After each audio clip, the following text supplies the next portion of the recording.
Hi and welcome to my channel. My name is Antje and today I'll be talking about the sixth and final book in the Lord of the Rings series, and this book was also my favorite book in the entire journey. Before I start off this review, I want to mention that this video will be full of spoilers just because the sixth book is just about wrapping up the entire story, and it is a very short book, so there's no way of discussing it without spoiling it.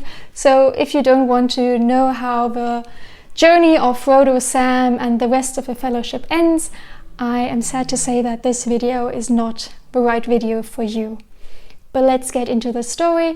At the beginning of book 6, we follow Frodo and Sam and their way across Mordor, and we really see how the ring is physically taking a toll on Frodo. And we also get to see what for a wonderful and strong character Sam is, who is helping his master just fulfill his destiny or his task.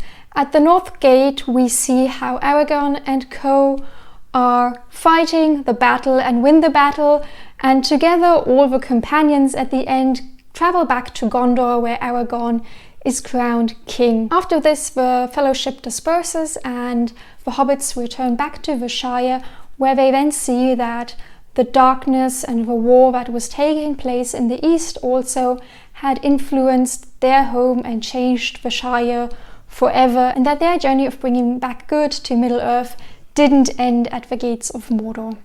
And I want to start off by talking about Sam, because Sam was my absolute favorite character in this series. He was just such a wonderful guy to follow, and I think in fantasy books normally you follow the chosen one, which in this case would have been Frodo, but I absolutely loved how we are following the side character and just getting to see how much the people around the chosen one always lent to his journey or lent to their journey. And of course Frodo was really weighed down by the ring, and it had a huge toll on him physically as well as emotionally and mentally.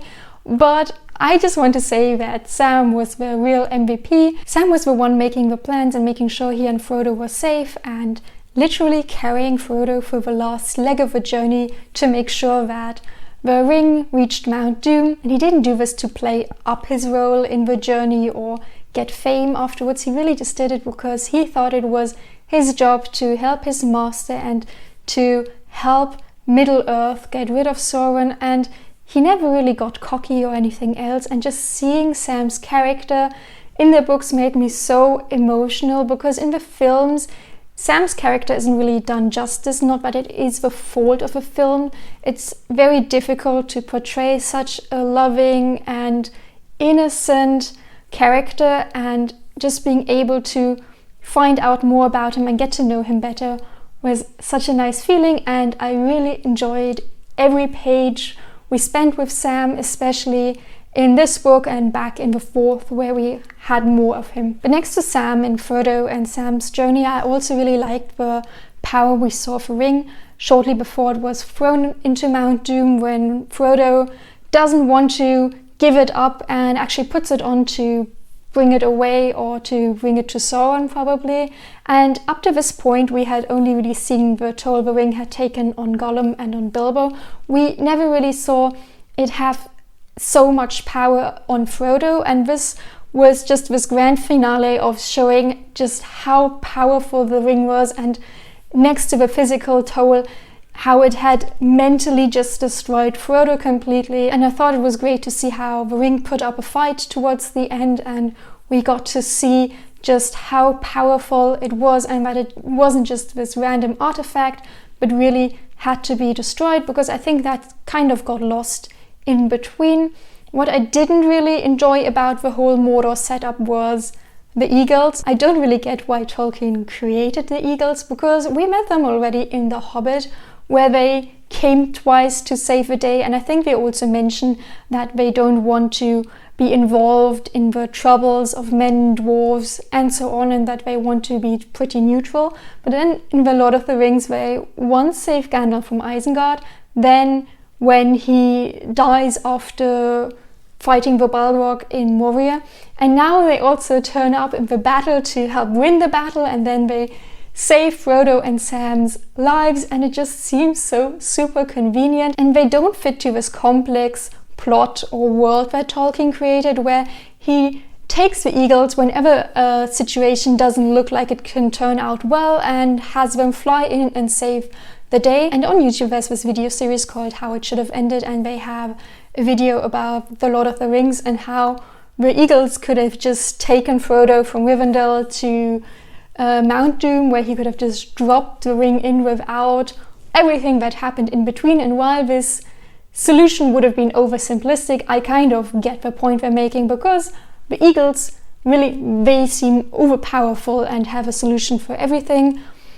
It really annoyed me, and I just had to get that off my chest. Tolkien could have ended the series with Aragorn's crowning, but I'm really glad he didn't, because he didn't build Middle-earth for the sake of The Lord of the Rings. The Lord of the Rings is just this small story in the greater history, and why shouldn't he show more of what happens after the war, because he's got the whole thing mapped out anyway. So I really liked that we followed the hobbits later on and we got to see the Shire again. We also got to see a more three-dimensional picture of the Shire, because this place wasn't a safe haven as we kind of thought it to be in the beginning of the series, but it also was really affected by all the darkness that was spreading over Middle-earth, and you could really see how it was part of this earth, and that it wasn't this mystical place, but it was just as real as the rest of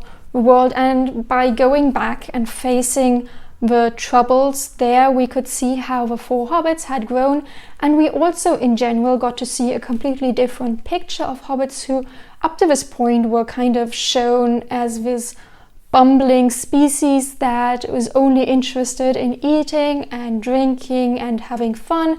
And it was really nice to see them rally together and show this different side of them.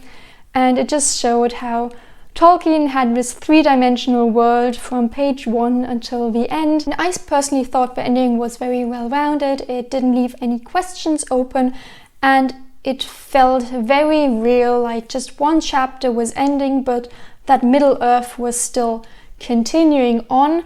I have to admit that I didn't read the appendix. I am just not interested in what happens after The Lord of the Rings. I was just here for that story. I think there are people who would enjoy getting further information on the history of Middle-earth and what happens to various characters who are not the hobbits, but I just couldn't care, and so I left it to the side, and I know I won't be reading it at any point in the future either. So how do I sum up my feelings about The Lord of the Rings? I first want to start off saying that I am very glad I picked up the series, mostly for Sam's character, whom I enjoyed a lot, but also to get a bit more background information on the films I've seen already, and to just get a greater understanding of what was going on or is going on in the story. Would I say it is a must-read? Well, I usually don't read fantasy, or at least not adult fantasy. I have never read, I think, an adult fantasy book before, so I'm not a good judge of that. Though I can appreciate what the series did and that it is a huge milestone for that genre, so I think that the classic status it has is absolutely justified, but I won't be going around recommending the series just because I thought that the writing was a bit choppy.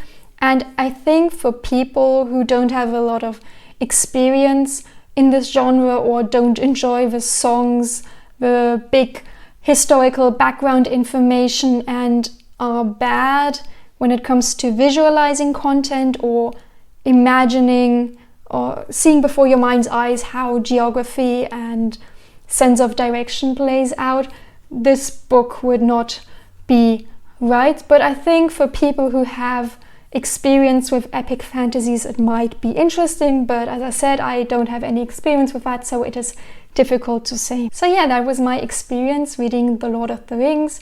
I think I'll want to pick up more fantasy in the future, probably something more modern, so if you have any recommendations, please leave them down in the comments below so I can check them out. I want to thank you so much for coming on this journey with me through The Lord of the Rings and through Middle-earth. I would really appreciate it if you like this video and subscribe to my channel, and hopefully we'll see each other soon. Bye!